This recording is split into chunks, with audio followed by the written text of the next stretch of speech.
Hi guys, welcome to CADS 3853 module number 21. In this module, we're going to talk about open to buy. The last several modules I mentioned open to buy multiple times. So we talked about open to buy in the markdown modules and as well as the 6-month plan modules. In all those modules, and I said open to buy is basically defined as the amount of budget, unspent budget that's still left available for purchasing more merchandise to be delivered during a given period of time. So for the remaining week, remaining month, or the remaining season, how much budget, merchandise budget do we still have left for us to purchase more merchandise? That's the concept of open to buy.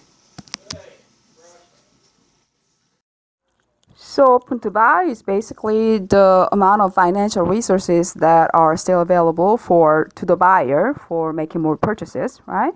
And it's a means of adding new merchandise to the existing inventory.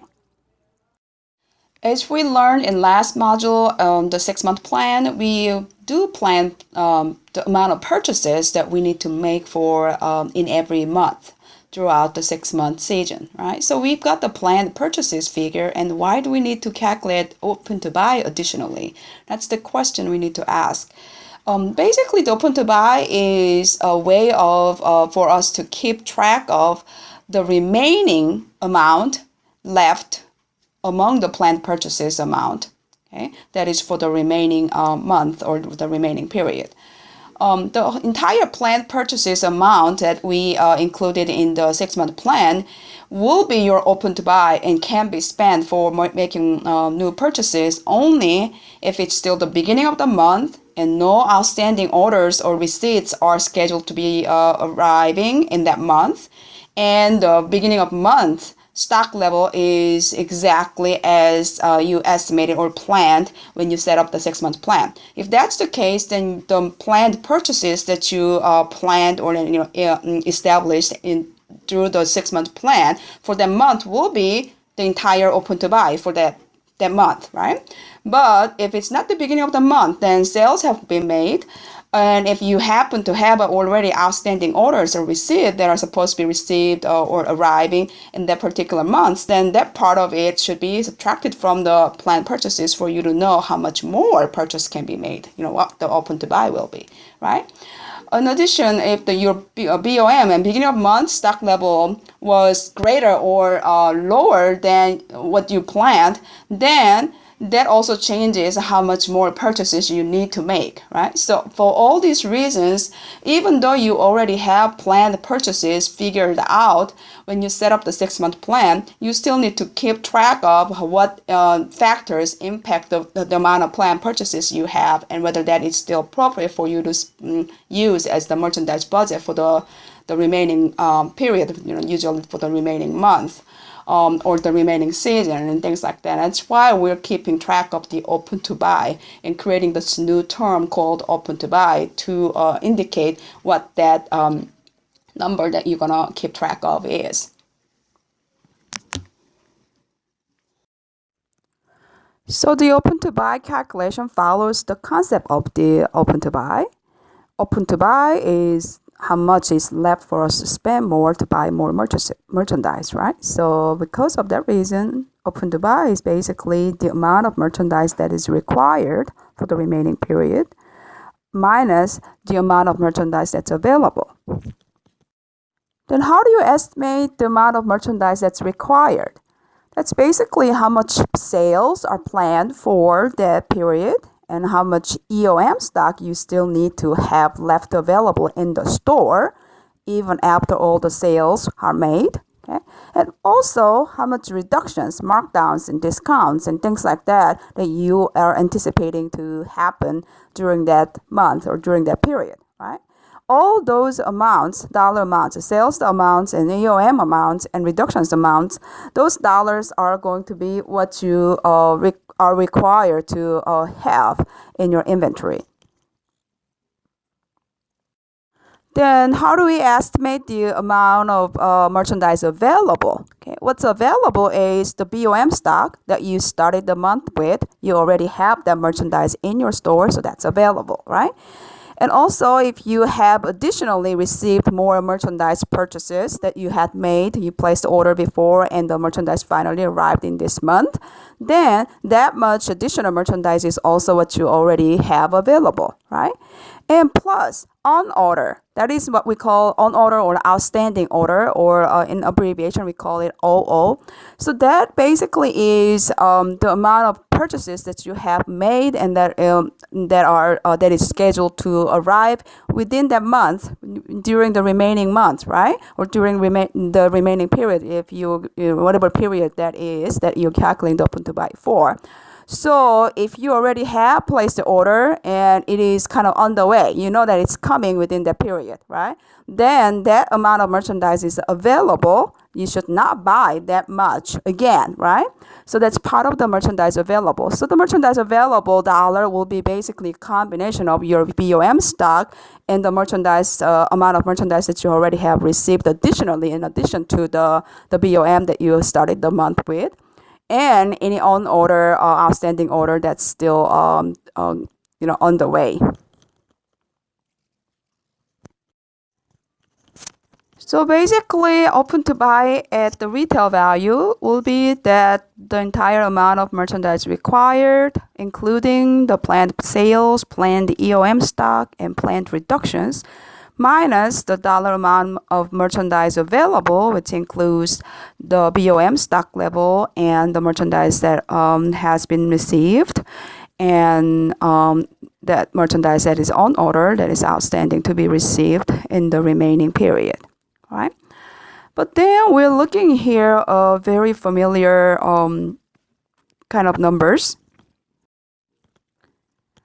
That is, we see the planned sales, planned EOM, planned reductions, minus the BOM stock. Okay, this should sound familiar. Sales plus EOM plus reductions minus BOM. This the shaded portion, but basically is the formula that we use to calculate planned purchases when we set up the 6-month plan. Right? So basically, the open to buy could be also planned purchases minus merchandise received minus merchandise that is on order. Okay, that would be the same as saying merchandise required minus merchandise available. That would be the same thing. So now we have the second formula for calculating the open to buy amount, which basically is the planned purchases from the 6-month plan minus the amount of merchandise that has been received in the month minus merchandise on order. And that will be your open to buy at retail, and that should be exactly the same amount as the amount that is calculated based on the previous formula, which is merchandise required minus merchandise available. One last thing that I want to point out is about the BOM part. If you have taken a physical inventory and know the actual BOM that you actually have physically in the store, that BOM amount takes a priority to the planned BOM that you used in the calculation of the 6-month plan when you do the calculation of the open to buy. The conceptually, if you think about it, the open to buy is the amount of the budget that's left for you to purchase more, right? So it's important for you to use what's actually there in the store at the beginning of the month, rather than what you thought you were going to have, when you set up the 6-month plan in like a whole season ahead of time. So if you do happen to have the actual BOM, whether you took a physical inventory or the book inventory, even the book inventory, based on all the sales and reductions and ins and outs of the merchandise within the store during the previous period, if you already know what the BOM is, and book inventory or physical inventory, then that actual BOM that the book says, or if you took a physical inventory, that's the most priority. So you actually know what's physically in the store. And those kind of BOM, the actual BOM, would have to be used to calculate the open to buy, rather than the planned BOM that you included in your 6-month plan. Let's see this very simple example to illustrate the open to buy calculation. Okay, so let's say the planned purchases for February and March were as shown on the slide. So 78,372 was the planned purchases for February, and $71,148 was the planned purchases amount for March. Let's say these were what you calculated when you set up the 6-month plan. Okay, but then so far as of February 15, you have already received or you have already placed an order to be received. So it's an outstanding order or on order that is amounted to 8,697. Okay, and for March, okay, as of March 15, okay, you already have merchandise that is supposed to come by March 15 with the amount of 12,416. So let's say this is the combination of merchandise received and merchandise on order, okay, for February and March. If that's the case, then and you want to calculate the open to buy for February and March, so you know how much more purchase you can make for the remaining February as well as for March and things like that, then you will have to take the planned purchases amount and for each month, and then subtract the merchandise received and merchandise on order, okay, amount, and to calculate your open to buy. So for February, for example, the planned purchases according to your 6-month plan was 78,372, and you have already received or have on order of 8,697. So you subtract 8,697 from the 78,372 planned purchases, and that gives you the open to buy amount of 69,675 at the retail value. And you can do the same kind of a procedure for March to get the open to buy for March, that is $58,732. Alright, so given the concept and the formula we just learned, let's work on this practice problem. Okay, a merchant had a retail stock of $10,500 on April 1st, which basically means this is the BOM of April, right? And a planned stock figure of $13,800 for May 1st. Okay, so that is the BOM of May that is planned, which is the same as the EOM of April, right? So the BOM of May 1st will be the same as the EOM of April. So this is basically giving you the EOM of April, right? 13,800 is the EOM of April. And sales for April were planned at $6,000 with retail reductions of 8%. So reductions being 8%, when reductions are given as a percentage number, it's a percent of sales, right? Percent of net sales. So 8% of times 6,000 sales for April will be the retail reductions, right? For April. If $2,500 worth of merchandise was on order for April receipt, so this is already ordered and it's on the way, then determine the open to buy at retail for April.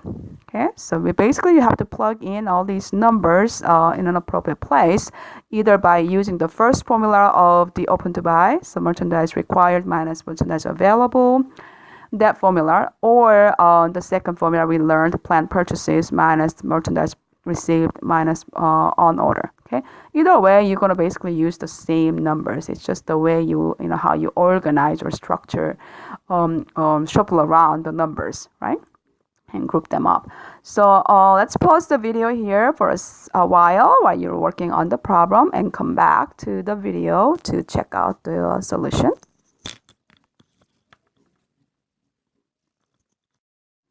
Alright, so let's take a look at the answer for the problem. Okay, we first had to calculate the reductions amount in dollars because we needed dollar amounts for every element in the formula, right? So reductions was given as 8%, so 8% times the amount of sales, $6,000. That gives us the reductions dollar of 480. Okay. Then now we plug in all the numbers from the problem and the reductions amount in the formula. Let's use the first formula first. First formula of open to buy at retail was merchandise required minus merchandise available, right? So merchandise required includes the planned EOM, and planned reductions. And so we plug in all those numbers. That came up to be 20,280. And the merchandise available was BOM plus merchandise received plus merchandise on order, we didn't have any merchandise received mentioned in the problem, so let's put a 0 for that. And the BOM was 10,500, and the on order merchandise is 2,500. So we combined those two things, and it came up to be $13,000 of merchandise available. So the open to buy at retail value will be calculated by subtracting the merchandise available from merchandise required, which gave the answer of 7,280. Alternatively, we can use the second formula of open to buy to calculate open to buy at retail, right? The second formula started with the planned purchases, right? Planned purchases is calculated by adding the EOM and sales and reductions and by subtracting the BOM from them, right? So we got the planned purchases of 9,780, and then there was no received, and then there was 2,500 on order. So you subtract 2,500 on order amount from your planned purchases of 9,780, and that gave us the open to buy of 7,280, which is the same amount that we calculated with by using the first formula on the previous slide. All right, shall we work on another practice problem? Okay, so let's say the planning data for December are given below. So that's BOM, EOM, sales, on order, and markdown, shortage, and initial markup was given, were all given, right? Given these numbers, these data, let's get the open to buy at retail as well as open to buy at cost value for December. Okay, we know how to calculate open to buy at retail, right? Then how do we calculate open to buy at cost? We've never learned any formula for that, right? However, we know how we can convert the retail value to a cost value when we know the markup percent, right? And here in this problem, we are given the initial markup of 40%. So we're going to use this markup percent to convert the open to buy at retail to open to buy at cost once we know what the open to buy at retail is, given one of the two formulas that we have learned. Okay.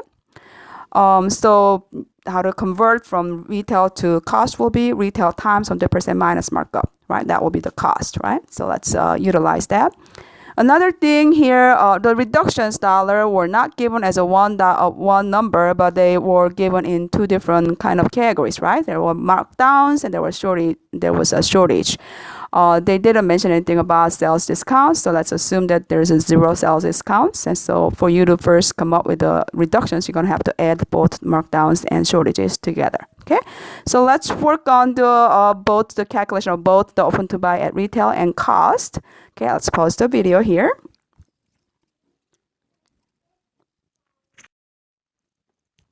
All right, let's take a look at the answer. Okay, so let's first get the planned purchases, and so that includes the BOM plus sales plus reductions minus BOM. For reductions, we had both markdowns and shortages, so we combined them together to constitute the reductions. So this led to the planned purchases of 9,400. From which we will have to subtract the received merchandise and merchandise on order to come up with our open to buy at retail value. We didn't have any received merchandise for this month, but we had an on order, outstanding order of $5,800. So you subtract that from the planned purchases of 9,400. That gave us the open to buy at retail value of 3,600. Then to convert this retail value to the cost value, we had to multiply the open to buy at retail by 100% minus the initial markup percent, which was 40%. That was given in the problem. So our open to buy at cost was $2,160. So when we do calculate open to buy, sometimes open to buy may come out with as a positive number, and sometimes they may be coming out as a negative number. Then what does this positive open to buy and negative open to buy actually mean? For example, let's say a positive $15,000 open to buy versus a negative $15,000 open to buy. A positive open to buy, which is more typical case, basically means you still have that much amount of budget left for you to spend more. So this is indicating an underbought situation, that we still have that much to spend. On the other hand, if your open to buy is coming up as a negative number, that means we have overbought. Okay, we have spent too much already. There's no open to buy dollar left, a positive open to buy dollar left for you to spend more. So you've already spent too much. Both the overbought and underbought situations can be problematic and can require our actions. First, we need to try to understand what caused that overbought or underbought situation. So, for example, for the overbought situation, it could be due to many different kinds of errors. For example, the overbought situation might have been caused by some planning errors, like you didn't plan the right amount of sales and right amount of the BOM and things like that, so that you might have ended up buying too much.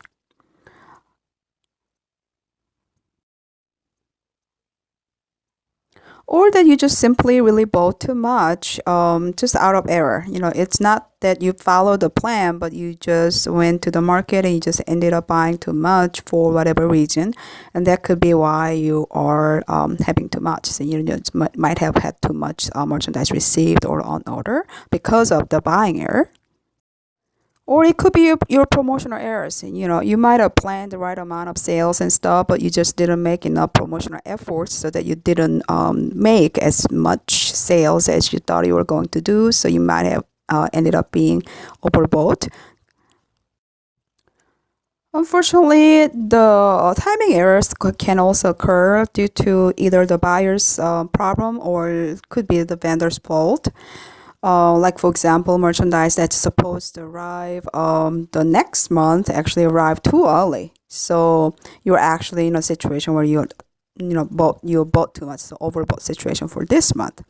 Or that the merchandise that was supposed to arrive the previous month actually ended up arriving this month. So the delay in the receipt of the merchandise actually caused the underbought situation in the previous month and the overbought situation for the current month, things like that. So all of these reasons, the causes can lead to the overbought situation, and which cause is the reason for the overbought situation has to be identified. The underbought situation could also be caused by any of the errors that I talked about before, only in the opposite ways. In addition, the underbought situation may be due to an unexpected success in your sales. So, you just sold a whole lot more than you thought you were going to do. So there could be partly planning error, that you didn't plan the appropriate amount of sales for it. But, there can be different an unexpected situation around your area that just made the sales unexpectedly high. So that could be unavoidable situation.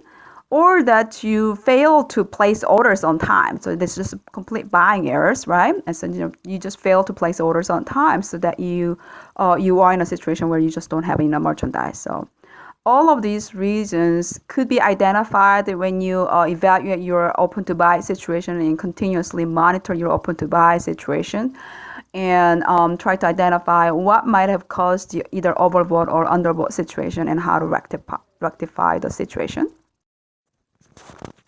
So then the next question is, how are we going to be able to actually correct the situation, right? When we are in the overbought situation, which means we just bought too much, right? In that case, the correction is pretty, there could be a lot of different ways that we can utilize. One, the best way would be to increase sales, right? So you can do, make a significant promotional efforts and things like that to be able to increase sales for the balance of the sales season, so that the overbought merchandise can be sold. Other than selling the merchandise, another way to kind of deal with the overbought situation is to reduce the value of the inventory on hand. And we can do this in multiple different ways. One of the ways that we use most frequently is to increase the markdowns. So although you're going to have the same amount of merchandise physically, by reducing the retail value of the merchandise by marking them down, you are reducing the inventory value, so that it's going to kind of deal with the overbought situation. This can also increase the sales, and that way the overbought situation can be handled.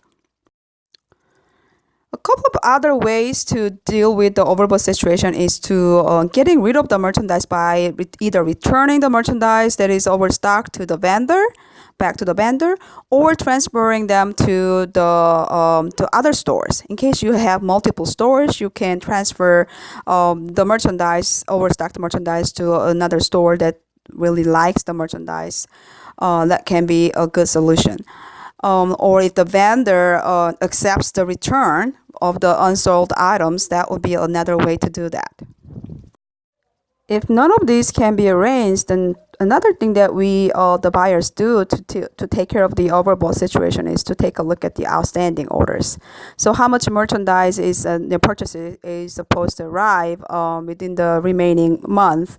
And if there's any way the vendor can accept postponing the delivery of the merchandise, the orders, in that case, you can postpone it to the following month or whatever month that you haven't bought enough yet, so that you can deal with the overbought situation. But when you do this, you have to be very careful that these outstanding orders are the kind of merchandise that you can actually sell in later months. So, if they are very seasonal and you need to have them, or you're not going to be able to sell them, then you don't want to necessarily postpone the delivery. Also, if the vendors made a mistake and did not deliver the merchandise on time, that's why you have a lot of outstanding orders. In that kind of case, depending on the agreement between you and the vendor, you may be able to cancel the outstanding orders that are overdue, and to take care of this overbought situation. On the other hand, if you are in an underbought situation, that means you just simply didn't buy enough, right? So in that case, the best way to rectify the situation is to get the merchandise in as soon as possible by either placing new purchase order from a vendor who agrees to send you the merchandise as quickly as possible within the period. Or you may negotiate with your vendors and see if there are any ways to request early deliveries of some outstanding orders, so you can get the merchandise in again as soon as possible. Or some other ways, maybe to increase the value of the current inventory that you have by either canceling the markdowns, so that the retail value of the inventory will increase.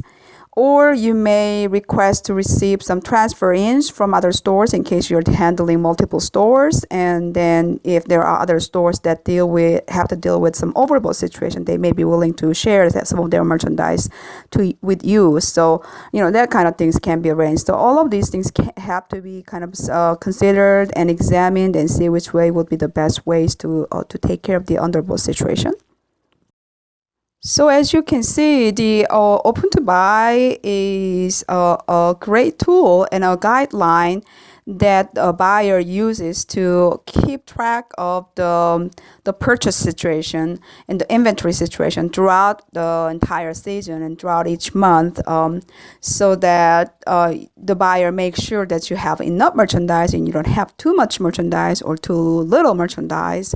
And the Open to Buy allows the buyer to react to these changing conditions in the market in terms of the unexpectedly high sales or low sales and all those things to their best advantage. Okay, so this concludes the Open to Buy module. Please don't forget to work on module problem assignment number 21. Thanks for listening. Bye-bye.